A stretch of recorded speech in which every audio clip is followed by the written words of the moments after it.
ইনি অলরেডি একজন উদ্যোক্তা, তাও আবার দেশীয় উদ্যোক্তা না, সৌদি আরবে আপনি দীর্ঘ সময় থাকছেন এবং ওখানে বিভিন্ন প্রজেক্টেরও কাজ করেন, তাই না? জি। তো আলহামদুলিল্লাহ উনি আবার চাচ্ছেন যে দেশেও কিছু করার, শুধু দেশে না, এই দেশের যে গুলা উৎপাদন করবেন, যে প্রোডাক্টগুলো উৎপাদন করবেন সেটা ব্র্যান্ডিং করে বাজারে ছাড়ার, এবং বাইরের দেশেও যদি সম্ভব হয়, মধ্যপ্রাচ্যে সম্ভব হয়, সেগুলো আপনার এক্সপোর্ট করার স্বপ্ন দেখছেন। আর আমি বরাবরই বলি যে স্বপ্ন ইনস্টলমেন্ট ছাড়া আসলে কোনো কিছু করা সম্ভব নয়। ব্রাহ্মণবাড়িয়া থেকে দীর্ঘ পথ পাড়ি দিয়ে ড্রাইভিং করে আসেন, গাড়ি দেখলাম মনে হয় হুন্ডাই সোনাটা না, উনি নিজেই ড্রাইভিং করে চলে আসেন, একাই আসছেন। তো যাই হোক, ওনার গল্প আজকে শুনবো, কিভাবে উনি প্ল্যানিং করছেন এবং কি কি মেশিন নিচ্ছেন। আমাদের কাছ থেকে বেশ কয়েকটা মেশিন, প্রায় 4টা মেশিন ক্রয় করছেন, এবং ওনার প্ল্যান যে আরও যদি প্রয়োজন হয় সেগুলোতে ইনভেস্ট করবেন। তো কি কি আসলে প্ল্যানিংয়ের আছে, আগে পরিচয় হয়নি, আপনার নাম কাইন্ডলি বলবেন, কোথা থেকে? আমার নাম, আমার গ্রামের বাড়িতে আমাকে মালি দেওয়ার নামে ডাকে। আমার অরিজিনাল নাম জিল্লুর রহমান। আপনাদের দয়ায় ভালোবাসায় আমি মাল্টিপল ভিসা সবসময় থাকে আমার। আচ্ছা, মাসে একবার যাই আসি।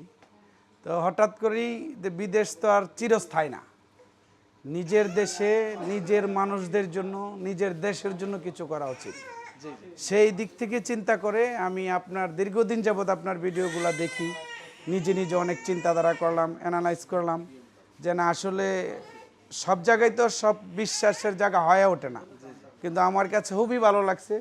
আমি জাস্ট আপনার ভিডিও থেকে নাম্বার নিলাম, এক ম্যাডাম রিসিভ করলো, আমি ওনাকে বললাম যে আপনাদের লোকেশনটা আমাকে সেন্ড করেন, তাইলেই চলবে। তো উনি লোকেশন দিল গত 2 দিন আগে। আমি আজকে নিজেই চলে আসলাম। আলহামদুলিল্লাহ। তো আপনি যে বিদেশের কথা বলছেন, কত বছর আগে বিদেশে গিয়েছেন? আমি সর্বপ্রথম বাইরে যাই 99-এ। এখন চাচ্ছি যে নিজের দেশে, অর্থাৎ দেশের জন্য কিছু একটা করি। আচ্ছা, যে কোনো কিছু স্থায়ীভাবে একটা ব্যান্ডিং তৈরি করি। আমার ব্যান্ডিংয়ে যাতে আমি প্রবাসে অনেক শ্রমিক আমার এখানে কাজ করায়, প্রায় 700 শ্রমিকের মতো কাজ করা। প্রবাসে? জি, 700 জন। 700 জন। তো আমি চাচ্ছি এইখানেও যে আমার এরকম একটা প্রতিষ্ঠান হোক, যে আমার প্রতিষ্ঠানে মিনিমাম 20, 50, 100 জন লোক কাজ করুক। আমি সেই উদ্যোগ নিয়ে আগে। আলহামদুলিল্লাহ, এটা একটা বিশাল ব্যাপার, যেখানে বাংলাদেশের কিছু মানুষ আছে, আমি কোনো দলের নাম বলবো না, যেখানে বাংলাদেশ থেকে অর্থ পাচার করে বাইরে কেমন করে সমৃদ্ধি করা যায়, নিজের সমৃদ্ধি, অর্থনৈতিক সমৃদ্ধি করা যায়, সেই প্ল্যানিংয়ে আছেন।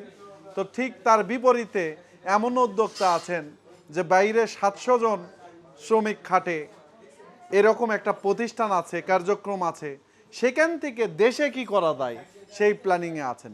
এই সব উদ্যোক্তাদের জন্যই আমি মনে করি যে আমাদের বাংলাদেশ এখনও টিকে আছে, এই বাংলাদেশ এখনও সমৃদ্ধ হওয়ার স্বপ্ন দেখছে, যারা দেশকে নিয়ে চিন্তা ভাবনা করে, দেশে কিছু গড়ার চিন্তা ভাবনা করে।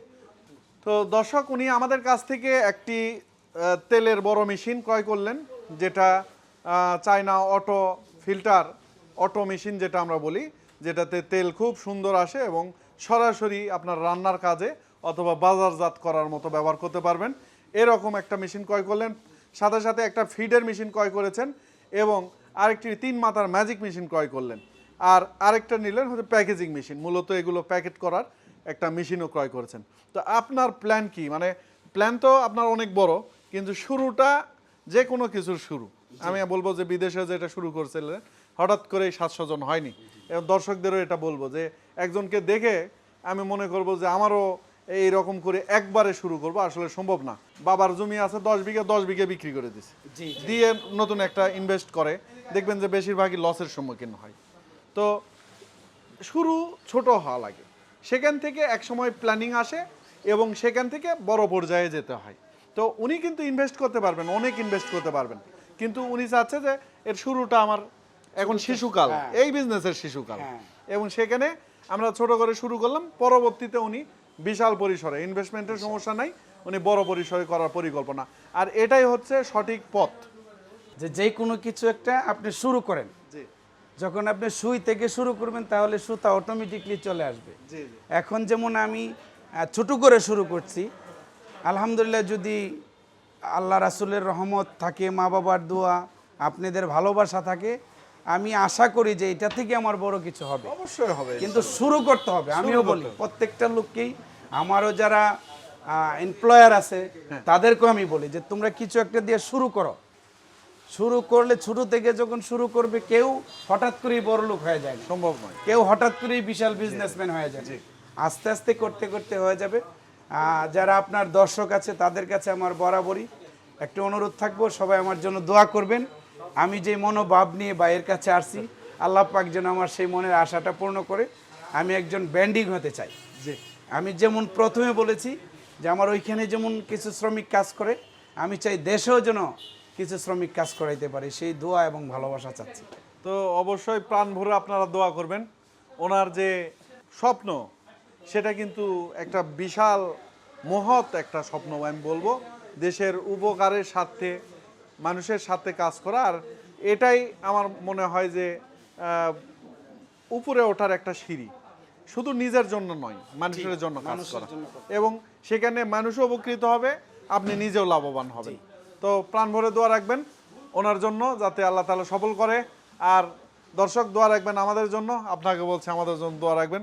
সোর্স অফ অ্যাগ্রো যেভাবে কাজ করছে, ইনশাল্লাহ আপনাদের সবাইকে নিয়ে যাতে আমরা এই বাংলাদেশ, সমৃদ্ধ বাংলাদেশ গড়তে পারি। ইনশাআল্লাহ। তো এর সাথে একটা ঘোষণা দিয়ে দিব, আমাদের নতুন একটা প্রতিষ্ঠান আসছে বিজয়ী.com নামে, যেখানে আমার প্ল্যান আছে যে উনি এক্সপার্ট, ওনার তেল উৎপাদন করছে, বিদেশে হয়তো এক্সপোর্টও করতে পারবেন, কিন্তু অনেকে আছে যে এটা এক্সপোর্ট করতে পারবেন না। এই সব উদ্যোক্তাদের প্রোডাক্ট কেমন করে বাইরের দেশে নিয়ে যাওয়া যায়, এটাই হচ্ছে আমাদের বিজয়ী.com এর নতুন একটা প্ল্যানিং নিয়ে আমরা আসছি। যে এটা যদি আমরা সাকসেস করতে পারি, তো গোটা বাংলাদেশ একটা বিশাল উন্নত রাষ্ট্রে পরিণত হবে, আমাদের প্রোডাক্ট যদি বাইরের দেশে আমরা এক্সপোর্ট করতে পারি, সেটা সরিষার তেল হোক, হলুদ মরিচ মশলা হোক, অথবা যে কোনো সবজি হোক। ঠিক আছে, এটা কাজ করছে আমরা বিজয়ী.com এ। এটা খুব শীঘ্রই ইনশাল্লাহ আমাদের উদ্বোধন হতে যাচ্ছে, আপনারা অবশ্যই জানতে পারবেন। তো সবাইকে এক প্ল্যাটফর্মে নিয়ে আসার চেষ্টা করছি। ইনশাআল্লাহ। তো দোয়া রাখবেন সোর্স অফ অ্যাগ্রোর জন্য, দোয়া রাখবেন বিজয়.com এর জন্য, এবং দোয়া রাখবেন এরকম একজন মহৎ উদ্যোক্তার জন্য, যারা দেশকে নিয়ে ভাবে, দেশের জন্য কিছু করার চেষ্টা করে। সবাই ভালো থাকবেন। আসসালামু আলাইকুম।